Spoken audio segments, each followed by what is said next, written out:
স্বামীকে খুশি করার ৬টি উপায় রয়েছে, ৬টি টেকনিকও বলতে পারেন। আজকের ভিডিওতে ৬টি টেকনিক আপনাদের সাথে শেয়ার করব, যেটা করলে আপুরা খুব সহজেই নিজেদের স্বামীর মন একদম জয় করে ফেলতে পারবেন। স্বামী আপনাকে ভালোবাসতে বাধ্য হবে। ১ নাম্বার হচ্ছে, আপনি সর্বপ্রথম চেষ্টা করবেন আপনার স্বামী যে ধরনের ড্রেস আপ পছন্দ করে, যে ড্রেসগুলো পরলে আপনাকে সে ভালো বলে বা সুন্দর বলে, সেই ড্রেসটা পরে রাতে তার সামনে যান। এতে করে আপনার স্বামী আপনার দিকে একটু আকৃষ্ট হবে এবং আপনার উপরে খুশি থাকবে। মেয়েরা তো সাধারণত বাড়িতে পরে থাকে সবচাইতে পুরাতন, সবচাইতে নরম কাপড়, যেটা পরে একটু কমফোর্ট ফিল করে। কিন্তু স্বামীর কথা একটাবারও চিন্তা করে না। স্বামী যে ড্রেসটা পরলে খুশি থাকবে, আপনাকে সুন্দর বলবে, একটু নিজেকে সাজিয়ে গুছিয়ে রাখা, একটু পরিপাটি করে রাখা, এগুলো স্বামীর জন্য করা দরকার, নিজের জন্য করা দরকার। কিন্তু আপনি যদি স্বামীকে খুশি করার উদ্দেশ্য নিয়ে একটু নিজেকে সাজুগুজু করেন, নিজেকে একটু পরিপাটি করে রাখেন, এতে করে আপনার স্বামীও খুশি থাকবে, পাশাপাশি আল্লাহ আপনার প্রতি খুশি থাকবে। ২ নম্বর যে কাজটা করবেন, স্বামীর আগে কখনো রাতে ঘুমাবেন না। অনেক মেয়ে আছে দেখবেন সংসারের অনেক কাজকর্ম করতে করতে বেশ ক্লান্ত হয়ে পড়ে। অনেক সময় জয়েন্ট ফ্যামিলিতে থাকে অনেকে, বা সিঙ্গেল থাকলেও দেখা যায় ঘুমিয়ে পড়ছে। স্বামী বাসায় এসে একা একা ফ্রেশ হচ্ছে, খাওয়া দাওয়া করছে, দেন তার মতো কাজকর্ম করে ঘুমাচ্ছে। কিন্তু এই কাজটা করবেন না।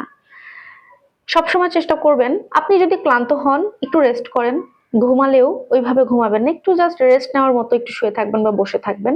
যখন মানুষটা কাজ শেষে বাসায় ফিরবে, তাকে ফ্রেশ হতে দিন, তার সাথে বসে দুটো গল্প করুন, দুটো কথা বলেন, একসাথে খাবার খান, তারপরে দুজন একসাথে ঘুমাতে যান।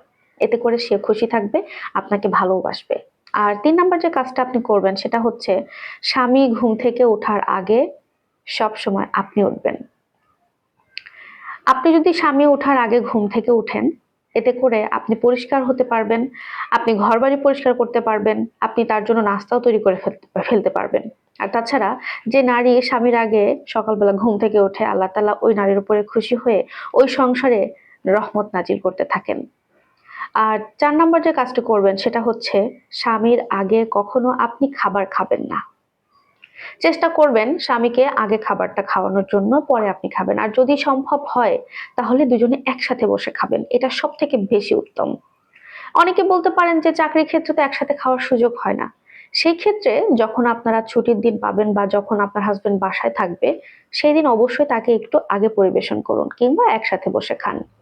আর যখন সুযোগ থাকে না তখন তো যার যার মতো খেয়ে নেবেন, এটা কোনো ব্যাপার না। আর ৫ নাম্বার হচ্ছে, স্বামীর সাথে কখনো তুই তুকারি করবেন না। স্বামীকে সবসময় সম্মান করবেন, একটু ভালোবাসা দেবেন, যত্ন করবেন। মনে রাখবেন, তুই তুকারি করে কথা বলা কোনো নারীকেই পুরুষ মানুষ পছন্দ করে না। তাই আপনি যদি তুই তুকারি করা বাদ দিয়ে দেন, একটু যত্ন করে কথা বলেন, মিষ্টি সুরে কথা বলেন, তাহলে সে আপনাকে অবশ্যই ভালোবাসবে, আপনার প্রতি খুশি থাকবে। এই সহজ সহজ ৫টা টিপস যদি আপনারা একটু ফলো করতে পারেন, ইনশাল্লাহ আপনাদেরকে স্বামীরা ভালোবাসবে, খুশিও থাকবে।